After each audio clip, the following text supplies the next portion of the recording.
Welcome to the Cryptocurrency Investing Bootcamp. This is Module 4, what you need to do to not lose money with cryptocurrency. So while cryptocurrencies liberate us from the need of banks, they also place a great deal of responsibility on the owner themselves. With cryptocurrency, you are the bank, which admittedly is one of crypto's biggest strengths, but it's also one of its biggest weaknesses. That's because when it comes down to it, people are always the weakest link in security. If your intention is to find success through investing in cryptocurrency, then protecting your assets from theft should be one of your highest priorities in order to ensure that success. So one of the top ways that people have their cryptocurrencies stolen is phishing. Now, phishing is the fraudulent practice of sending messages purporting to be some form of reputable source in order to induce individuals to reveal some personal information, such as passwords and private keys. As such, phishing is really just an important subset of scams. Now, cryptocurrency markets are the wild west of the financial world. The number of scams in the crypto asset space is simply astounding. It's no surprise that anywhere there's money, there are people trying to take other people's money. Thousands of criminals and dishonest people are using all sorts of different schemes to steal from unsuspecting investors. Unfortunately, the low education level in the crypto asset market, mixed with the ability to confuse people with fancy-sounding high-tech terminology, is the perfect breeding ground for fraud and scams like phishing.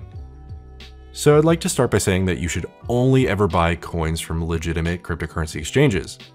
And with that, the bigger the exchange, the better.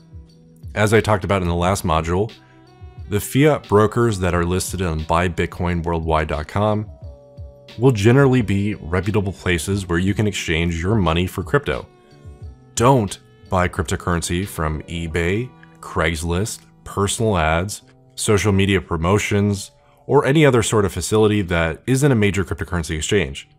And even a lot of these smaller and mid-sized exchanges are highly risky, with a few others being outright frauds. Don't buy crypto from strangers unless it's through a site that facilitates it. Next, be on the lookout for URL fakes. Never assume the top Google search result takes you to an exchange website.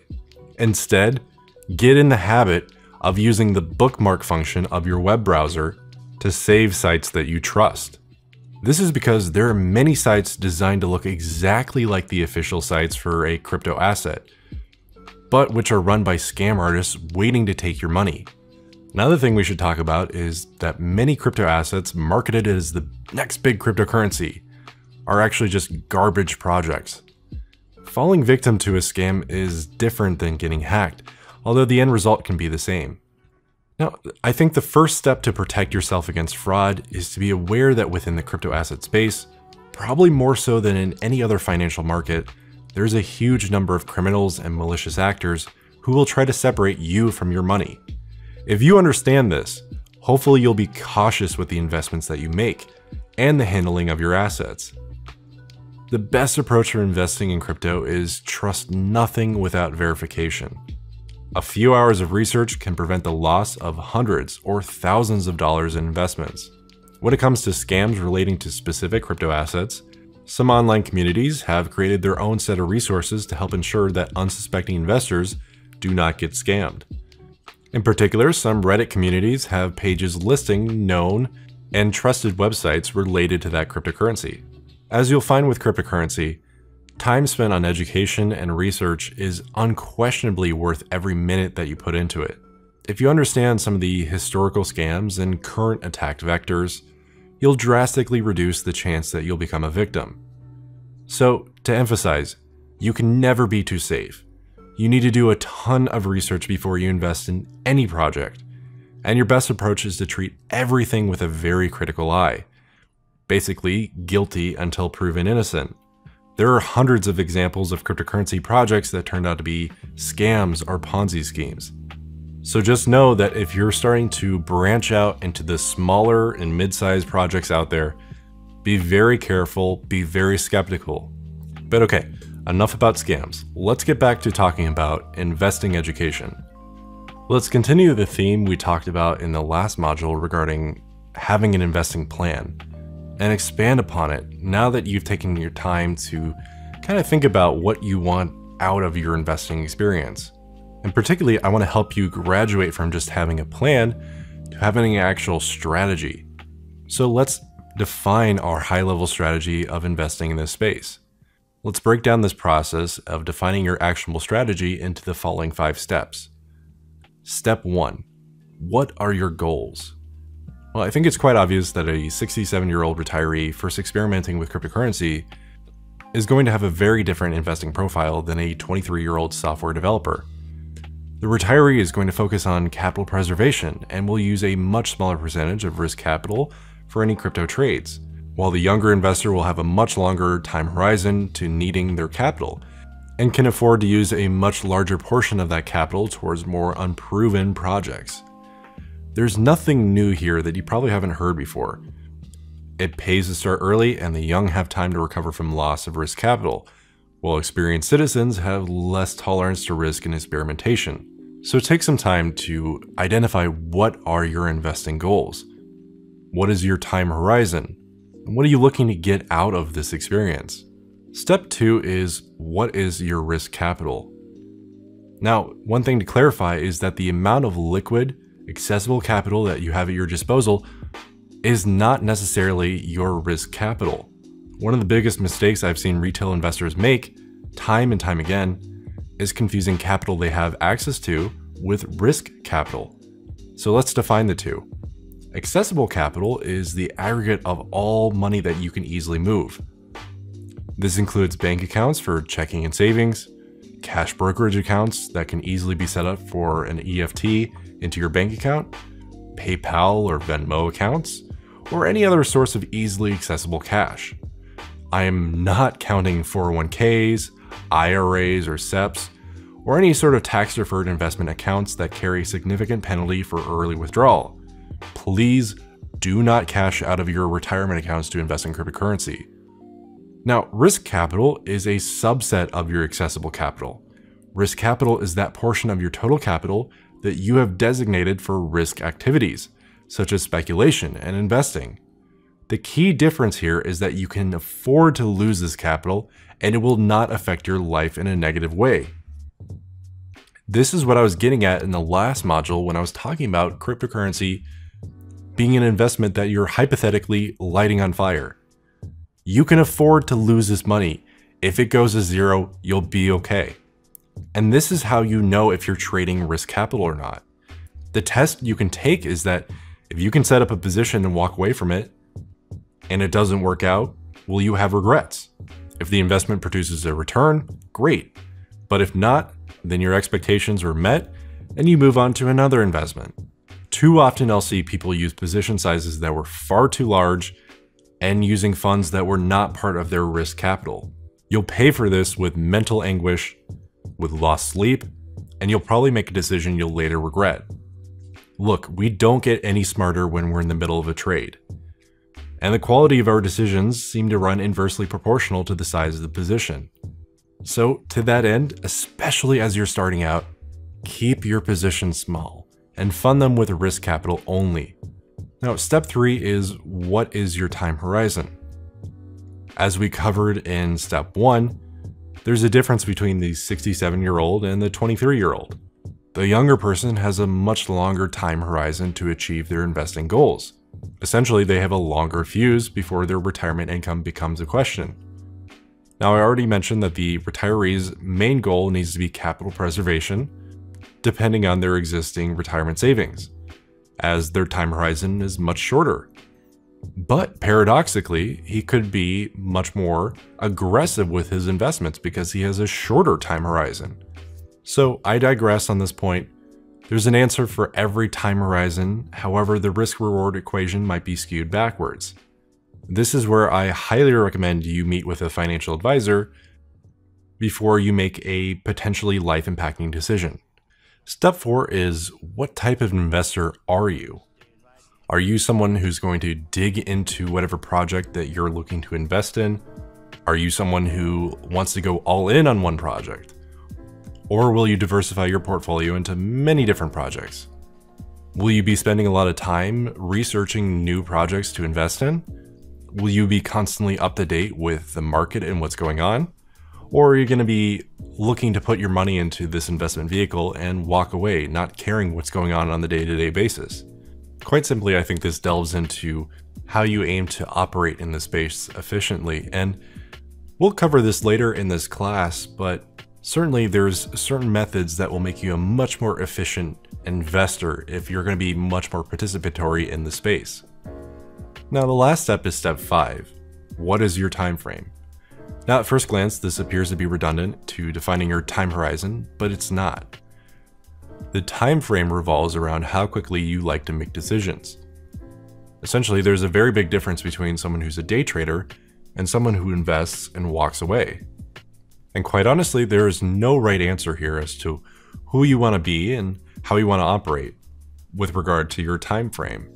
If you see the appeal of being a trader and you like the idea of taking short-term positions, there are certainly resources for you and ways that you can become a more effective trader. But it's also just as legitimate for you to be an investor, park some capital and walk away. Where you can really turn things up a notch is being a hybrid between the two. Having some long-term investments, but while also taking some short-term positions.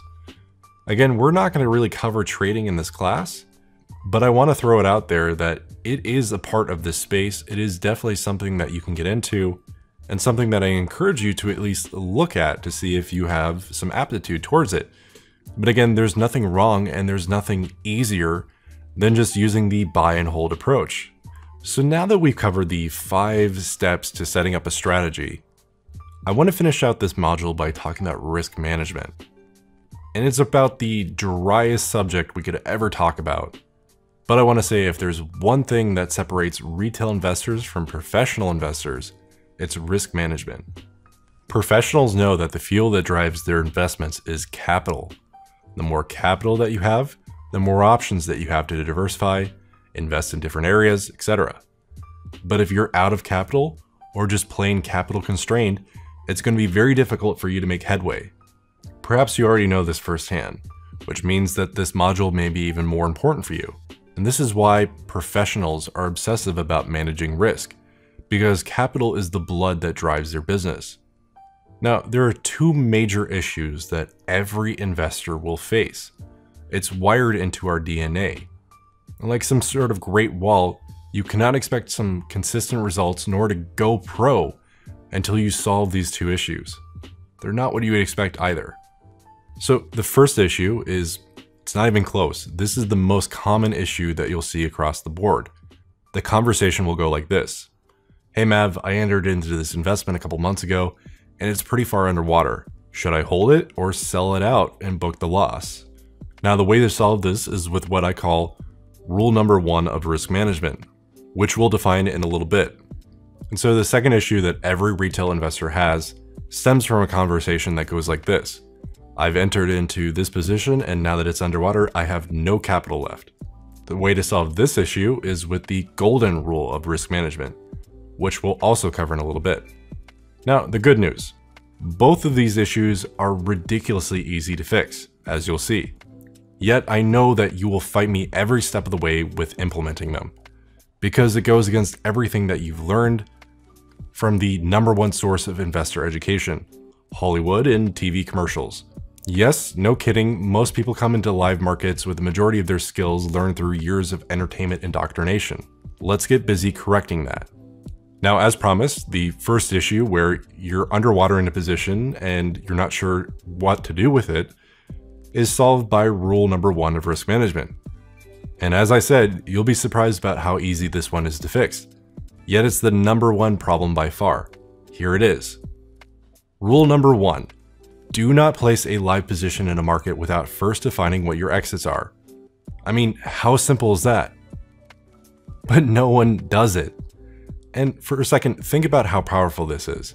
You are defining your exits before you own the asset, before you get a chance to get nervous and make panicky, emotional decisions. And I want you to be precise about them as well. None of this, well, if I see weakness in the price, I'll sell it. No, not good enough. Those are not specific instructions. Remember, all of us are flawed human beings. We become irrational when decisions come about that involve risk. We sell at the first sniff of profits, afraid that they will evaporate. We hold on to losers too long, convinced that somehow they will come to their senses and rally. The best way to do this is to create forward instructions when not irrational, such as before we own a position. And if you want to know, yes, you should also define your profitable exits on a position ahead of time as well. This exact technique will depend upon whether you're investing, scalping, swing trading, etc. You should plan out each investment and then follow through with that plan. Admit that you're a flawed, irrational human, and then follow the plan that the smart guy created before you own the position, thus effectively ending your ability to be objective. Now, some of you that are going to define your exits with stops or define stop losses will need the second rule, that being the golden rule of risk management. Rule number 2 is quite simple as well, but once again, very few follow it. The golden rule of risk management is do not risk more than 2% of your account per entry. This is called the golden rule as it creates the Midas touch to most investors once they start to incorporate these rules. Here are some of the benefits of using the golden rule of risk management. Fear. You will no longer live and die with each tick of the candle while holding the position. Risk. You will experience no more than a 2% loss with any losing position. Diversify. By placing smaller positions, you don't create a huge target in one monolithic position, giving you the ability to add several smaller positions to diversify your holdings. So if you follow these 2 rules, knowing your exits before you get into a position and not using more than 2% of your account per entry, in addition to having a strategy, having a plan, you are a much more effective investor than somebody who just invests with emotions. So in summary, that's how you prevent losing money with cryptocurrency. You want to make security a priority. You want to make sure that you do your own research and you do a lot of it. You want to look out for scams and fraud. You want to make sure that you're buying from legitimate sources. You want to make sure that you're skeptical of everything and everyone. You want to make sure that you have a strategy. You need to make sure that you know your goals. You want to make sure that you're investing with risk capital. You want to know your time horizon. You want to know what type of investor you are. You need to know your time frame. You need to know the 2 rules of risk management. And by following the lessons in this module, you've come a long way to preventing any future heartache or headache in your future cryptocurrency investment career. So with that, I think we're ready to start talking about how to start your cryptocurrency investment. We'll switch over and do some live examples of how to move fiat into cryptocurrency, and then talk about how to use the different exchanges out there.